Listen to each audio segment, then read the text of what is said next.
तर नमस्कार रेशीम शेतकरी मित्रांनो, मी अभिषेक आणि बॅचलर ऑफ ऍग्रिकल्चर पूर्ण करून करतोय रेशीम शेती.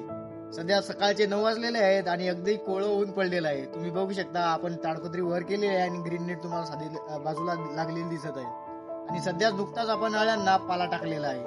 थोड्या वेळानं आपण पाला टाकू, कारण की सध्या वधाड जास्त आहे. दवबिंदू आपल्या पाल्यावर खूप सारे साचलेले आहेत, त्यामुळे आपण पाला थोडासा लेट टाकणार आहोत. आपल्या अळ्यांनी नुकतीच चौथी अवस्था पूर्ण केलेली आहे. तुम्ही बघू शकता, अळ्यांना आपण नुकताच पाला टाकलेला आहे आणि तुम्ही अळ्यांची साईज एकसारखी तुम्ही बघू शकता. सध्या सर्व अळ्यांची साईज आपल्याला एकसारखी दिसत आहे आणि काही अळ्या आपल्याला मोल्टवर बसताना सुद्धा दिसत आहेत. आपण अळ्यांना थोड्या वेळाने फिडिंग देणार आहोत आणि आपण अळ्यांची स्पेसिंग सुद्धा वाढवली आहे, कारण की अळ्यांची गर्दी जास्त होत होती. आपण अळ्यांना मोकळी जागा प्रोव्हाइड केलेली आहे. काही दिवसांनी जेव्हा जशी अळ्यांची साईज वाढेल तसे आपण हे रॅकचे कप्पे सुद्धा आपण पूर्ण पॅक करणार आहोत. आणि आपण रॅकच्या भोवताल असलेलं कापड सुद्धा वर करून घेतलेलं आहे, कारण की ऊन सुद्धा आता चांगल्या प्रकारे तपत आहे आणि वातावरण सुद्धा अगदी गरम होत आहे. त्यामुळे आपण कापड सुद्धा वर करून घेतले.